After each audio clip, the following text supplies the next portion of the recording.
Good morning students. जैसा कि मैं आपको सेट थ्योरी के बारे में पढ़ा रहा हूं, तो सेट थ्योरी की सेकेंड वीडियो है। देखिए, इसमें आता है नल सेट।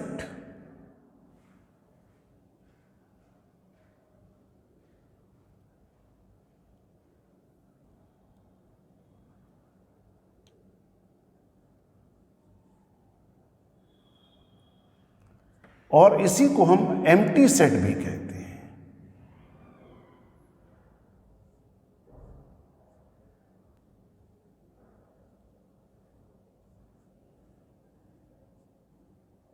Empty set.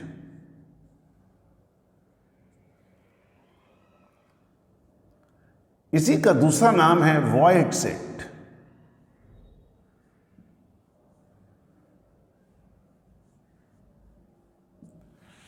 ये एक ऐसा सेट है जिसके अंदर कोई भी एलिमेंट नहीं होगा,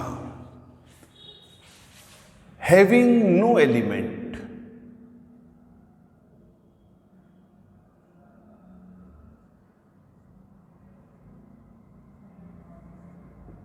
नो एलिमेंट।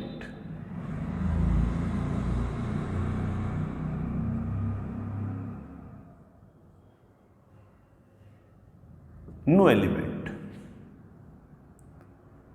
denoted by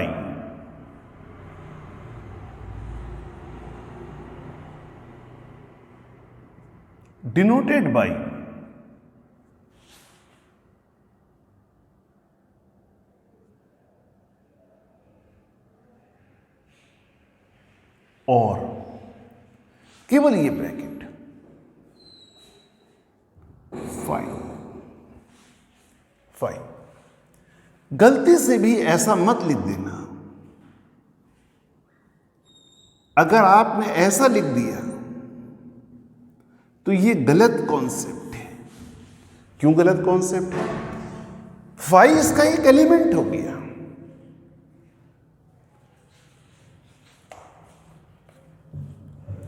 तो इसलिए आप कभी भी ऐसा कभी नहीं लिखेंगे। तो आप हमेशा कोशिश करिए कि नल सेट को आप 5 से लिखेंगे। अब देखिए,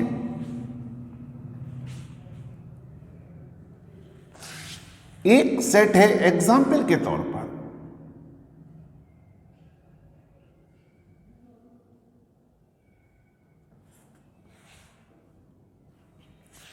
X such that x square is equal to 4.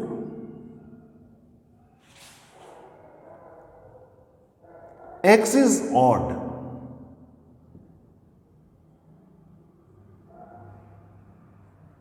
Odd number. Odd number.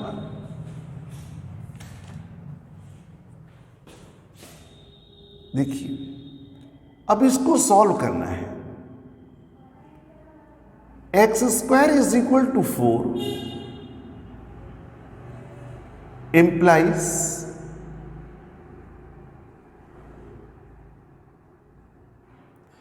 x is equal to -2 और +2। इस इक्वेशन को सेटिस्फाई करने वाले दोनों नंबर क्या आ रहे हैं? इवन आ रहे हैं। एक्स ऑड हो ही नहीं सकता। इसका मतलब ये हुआ एक्स इज नॉट ऑड। तो इस सेट के अंदर कोई एलिमेंट ही नहीं होगा। A is the null set और 5। This therefore A is equal to 5। A 5 के इक्वल है।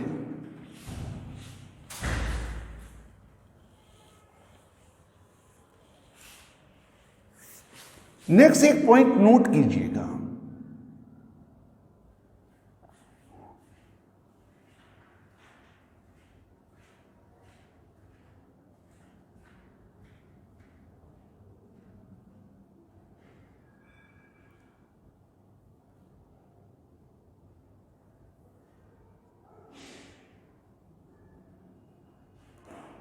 X square plus 1 is equal to 0. ये एक इक्वेशन है, मैं इसको सॉल्व करना चाहता हूं।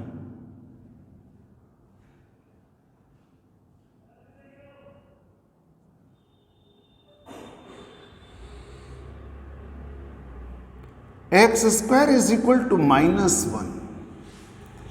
आपने अभी तक जितना पढ़ा है, स्क्वायर कभी भी निगेटिव नहीं हो सकता, और अगर स्क्वायर निगेटिव है it means x is not real. X is not real.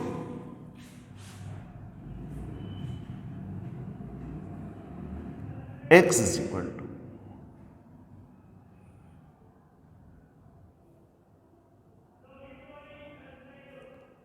Under-root -1, under root -1। Under root -1 क्या होगा हमें नहीं पता। अंडर-रूट -1 क्या होगा ये नहीं पता। इसको हम डिनोट करते हैं, इसको हम डिनोट करते हैं आई से। आई का मतलब है आयोटा।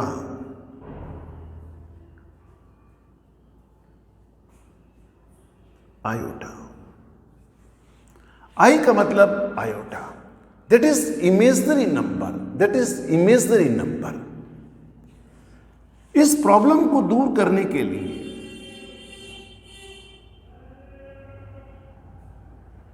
अंडर-रूट -1 कभी भी आ जाए, बस आप ये याद कर लीजिए कि इसकी वैल्यू आई है, और आई एक रियल नंबर नहीं है, एक इमेजिनरी नंबर है।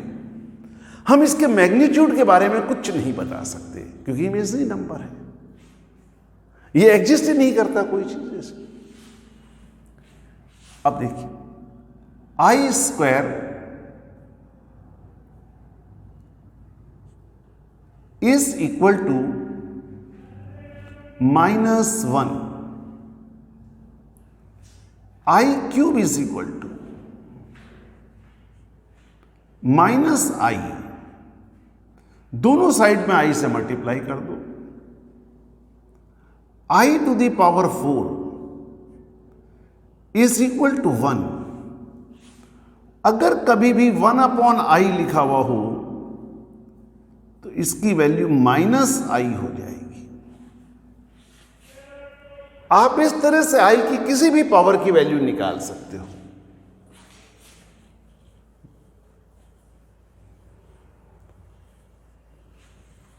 अंडर-रूट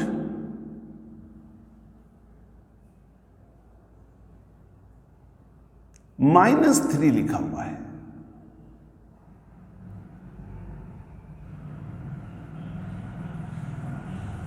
आप इसको लिख सकते हो अंडर-रूट 3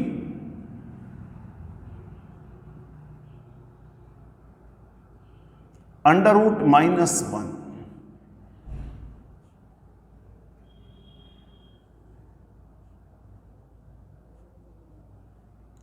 अंडर-रूट 3i, अंडर-रूट -1 की वैल्यू i हो जाएगी, that will be equal to √3i। अब देखिए, जैसे कि मान लीजिए कहा जाए एक सेट A है, क्यों बताना पड़ा देखिए, x such that x² + 1 is equal to 0, x belongs to R, x belongs to R, x belongs to R। अब देखिए x belongs to R, क्या आपने अभी देखा क्या यहां से x की वैल्यू कभी आपको रियल मिल सकती है? नहीं, x तो इमेजिनरी नंबर है और आप कह रहे हो x रियल नंबर है, तो ऐसा कोई रियल नंबर हो ही नहीं सकता जो इसको सेटिस्फाई करे। इसलिए A is the example of null set phi, example of null set phi.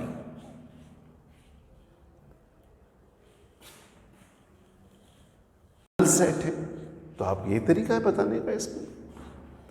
Next, एक टर्म आप यूज करोगे सबसेट।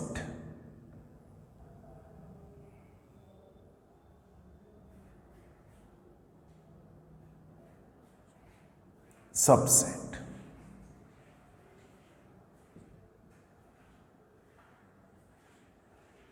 सबसेट।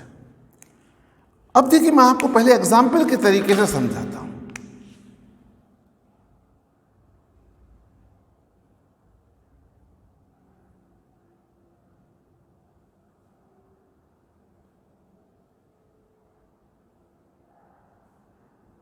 बहुत ध्यान से समझिए इसको।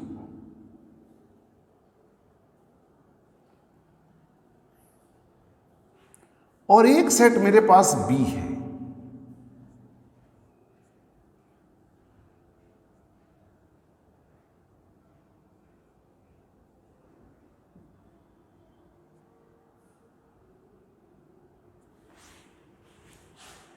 ए बिलोंग्स टू कैपिटल ए, और ये ए बी को भी बिलोंग कर रहा है।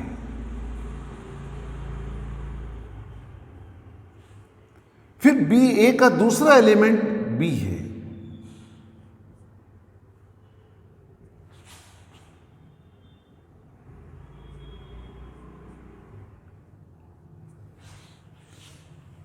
आप ये देखिए बी के अंदर और भी एलिमेंट हैं, हमें उससे कोई मतलब नहीं है, लेकिन ए के जितने भी एलिमेंट हैं वो सारे के सारे बी के अंदर हैं। All elements of A are the elements of B, then A is called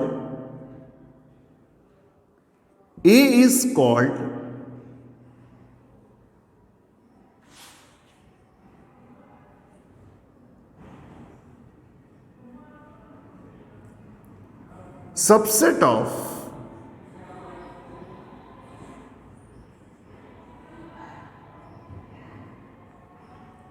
B, subset of B।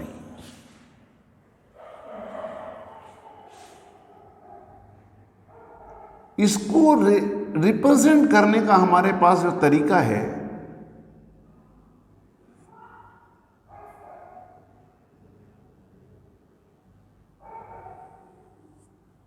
ये मेरे पास सेट बी है,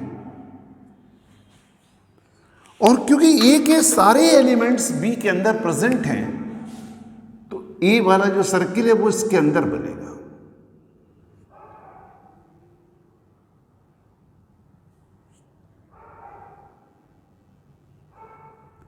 ए और बी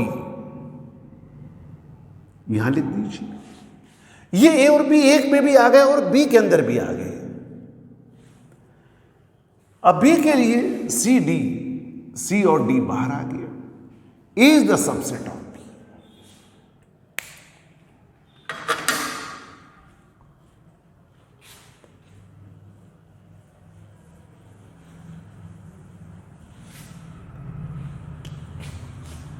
अब देखिए, मैं एक चीज लिखता हूं। मैंने एक सेट ए लिखा,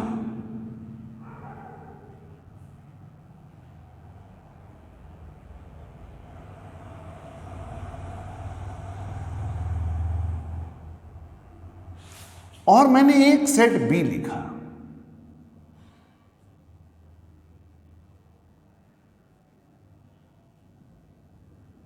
ये मैंने दो सेट लिखे, ए और B.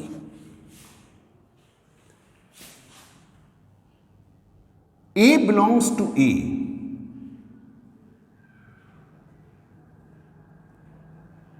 A is also the element of B. B belongs to A,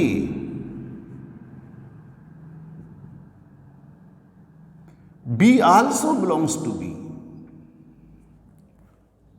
C belongs to A, C also belongs to B. यहां से क्या कहोगे? A के सारे एलिमेंट B में आ गए। B आगे क्या है हमें नहीं पता, हम तो A के बारे में जानते हैं, और हम ये देख रहे हैं कि जो A के एलिमेंट हैं वही B में भी प्रेजेंट है। तो by definition this implies A is the subset of B. Subset of B. अब मैं यहां पर उल्टा लिखता हूं.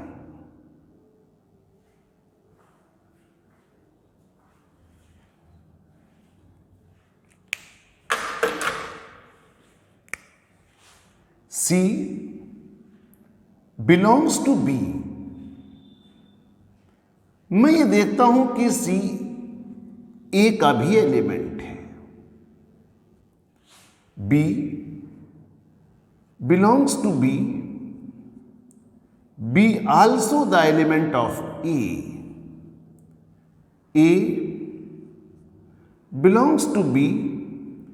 A also belongs to A.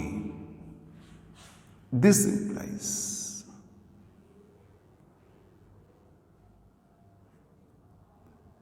B के सारे एलिमेंट आपने कहा A के अंदर है.